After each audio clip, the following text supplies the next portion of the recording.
Hey guys, I'm Reggie, one of the co-founders of Pennybox. I look after products, so everything from UI, UX, engineering, code reviews, managing the engineers, feature sets, testing, I look after all of that. So today I'm going to give you a little insight into what I do day in, day out, so join me. I'm working out of the common room in the apartment building I'm staying at here in San Francisco. I am going to be sitting here probably for the next couple of hours. It's a really cool place. There's a really cool common table here where you see a lot of startup people. Unfortunately today there's really no one around. There is a camera crew here that's actually recording something for some reason or other, but it's a nice facility. You got a kitchen and there's a gym actually just over there if you can see it. I go in there at lunchtimes and work out just to clear my mind occasionally. There's a bit of an insight into some of the tools that we use here at Pennybox in the product development process. So tools like Sketch, Pivotal Tracker, Slack for communications. I'm sure a lot of startups use similar ones, but these are the ones that we use. It works really well for us, and I'm going to run you through a couple now. Up here today, very simple, just got my Mac out, and obviously the most important thing, coffee.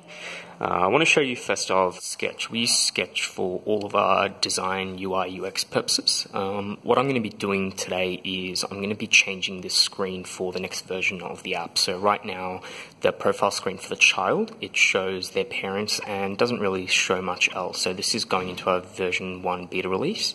For the next version, what we want to actually show is a transaction history of what the kid has actually earned the money for and what the tasks were. So I'm going to go ahead and change the screen and I'll show you the final output. So what I've done here now is I've taken a copy of this artboard, which is the no activity version 1, and I've replicated it over here, so I keep most of the elements the same. Next thing I've done is added all of these elements. So this basically has a scrolling history of all the tasks and activities the child has done, and this will do for our purposes, and this now goes to the engineer and they'll be able to code some of these elements in. So we're going to have to create some backend API calls to be able to handle this sort of information from our database. So that's what we've done in Sketch today. Very handy tool that we use, which is InVision. I think many of you would have come across or heard of InVision at least. InVision's used for prototyping, so click-through screens that allows you to basically test with your users how responsive these screens are or how well the users are responding to it. It's a very handy tool, and we actually use it in collaboration with Sketch with a handy plugin that InVision provides called Craft. So I'll show you in a second how this works and how easy it is to upload basically your designs into InVision and start prototyping on InVision. This is InVision. As you can see, we've got the screen that we were working on in Sketch. This was the original one that we had for the beta. What I'm going to do is now go into Sketch, and over here on the right we've got a plugin. It's a plugin called Craft, and it's extremely handy if you're trying to sync your artboards from Sketch over to InVision. It's a very seamless integration. It allows you to basically push all of these as image files, as PNGs into InVision. Otherwise, you'd have to extract each one of these manually and upload it to InVision, which can take a lot of time. So this is very handy. I'm going to go ahead and upload this new screen that we've done into InVision. I'm going to show you how it looks on the InVision side. So this is the Craft plugin that we've just opened up. I've selected the artboard. I don't want to sync all of the artboards to InVision right now, so I've just selected the artboard that we want to sync. We've logged into InVision already. It's actually very easy to integrate. We've logged into InVision. I'm going to pick Pennybox Beta, which is the prototype that we're uploading into. Only selected artboards and sync to InVision. We're back here now on InVision, and as you can see, this upload has been successful and it's come through into InVision. So I'm going to click through into it and it'll load. And now I can go through and create my workflows here, which will allow me to effectively link this up with the existing prototype. And as you click through it, you'll be able to see the new mock-up of the screen that we've done in Sketch. So I just want to show you guys our task management tool. We use a tool called Pivotal Tracker. It's very similar to Jira in that it allows you basically to create tickets and track tasks. We like it a little bit better than Jira. We think Jira is a little bit too over complex for what we want to achieve and how we want to achieve it. So we actually use Pivotal to be able to do this. So just to explain some of the screens here, so these are basically all the tasks that have been done to date. This is our current iteration and backlog. So these are the tasks that are currently being done right now. And this is the icebox. The icebox is basically tasks that we've identified that need to be done, and we've categorized them based on priority. So once the stuff out of the backlog is done, we'll pull these tasks into the backlog and we'll continue. So right now you can see some accept and rejects here. This is for me, the engineers just recently committed a chunk of code, and what I'm going to do now is pull up Xcode. I'm going to pull the code out of Bitbucket. We use Bitbucket for our code repository, and I'm going to go through and do a quick code review, pull it onto my iPhone test device, and I'm going to be able to test some of these engineering tasks that have been completed, and then I can either accept them or reject them if they've been done according to the criteria that we've set. Some code reviewing of some of the commits that came through overnight. What I'm going to do is I'm going to show you our Bitbucket repository. This is where we store all of our code for the Pennybox iOS app. And from there, I'm going to pull it out into Xcode and load it onto my phone, onto a test device. So I'll show you that now. So this is our Bitbucket account. This is where we basically sync all of our code to. So we've got 3 repositories here. One's for our core API, so this is all of our back-end stuff. This is for the front-end development, and this is our gamification platform that we're developing alongside. So I'm going to go into the front end, and you'll see that there isn't too much on this screen, but we'll go to commits, and this is where basically all the commits have come through. This is our engineer that's making commits. So what I'm going to do now is basically have a look at when the last commit was done was yesterday. So we're going to go into Xcode and basically pull this out. So we're going to check out this code.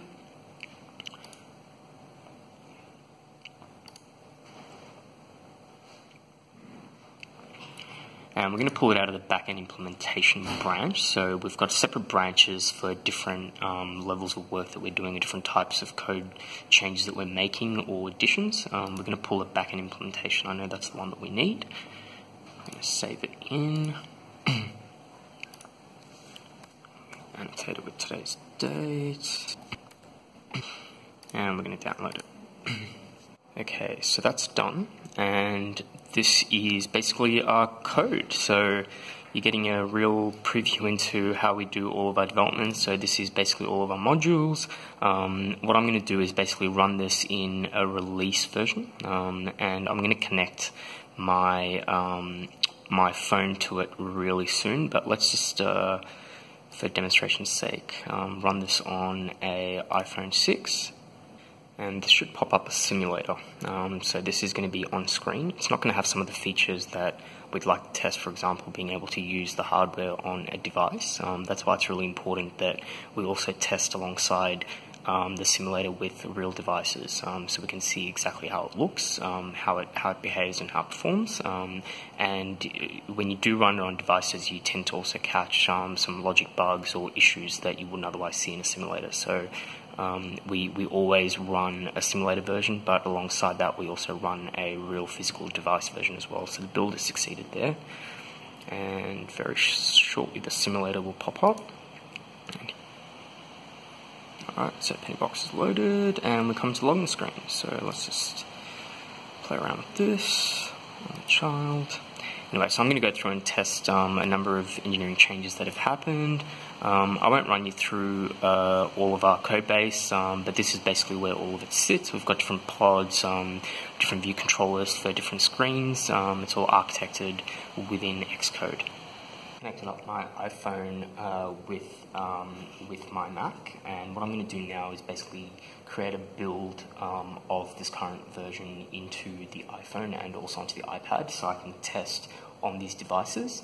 I'm going to do that on Xcode and push it through as a build. So this actually circumvents the need for test flight. If you can navigate your way through Xcode, it's actually really handy because you can run builds on devices.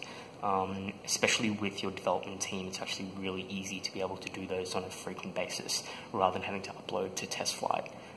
We do use test flight. We use it for for internal and external testing with our users and families. But as we're doing development and to be able to track through the cycle and as commits are done, so we can tick off on Pivotal when tasks and tickets are completed, we just build it directly onto the iPhone using Xcode. A very quick code review of the changes that were made. Bitbucket actually has an extremely handy section that allows you to look at the commits and what's been done. This helps me to identify where the code changes have occurred, so you can actually see a side-by-side difference to see where changes have been made. So this is actually really handy. And looking at this, I know exactly which file to go into in Xcode and where I'm actually reviewing the changes that have been made. So this is a review that I've just completed. I'm just about to upload it onto, upload a build onto my iPhone, which is connected. So this is a real device, so it's not a simulator. And I'm going to go ahead and create the build. Alright, so Xcode is telling me that it's about to run it on on the iPhone. And here it is. So Pennybox now loaded, so now I can go ahead and do and complete my testing, which I'm going to go through on both the iPhone here and also the iPad in a very short period of time. A break and heading off for lunch. I'm in the Mission Bay area here in San Francisco. It's a beautiful day today. I don't know if you can see the sky. It's a beautiful sunny day today. Going through a bit of a heat wave, which is really nice. So I'm going to walk over now to a cafe near me and have a bit of a bite to eat and get back to it.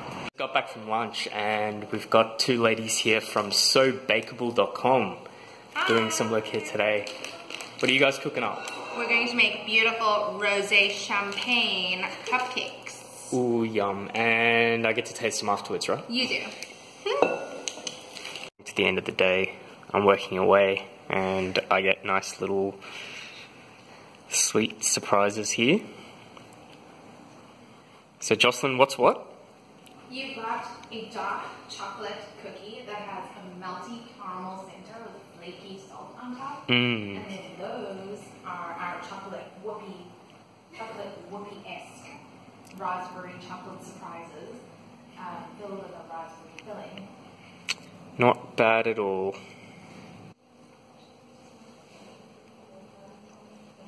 It's got a chewy caramel center. Yum.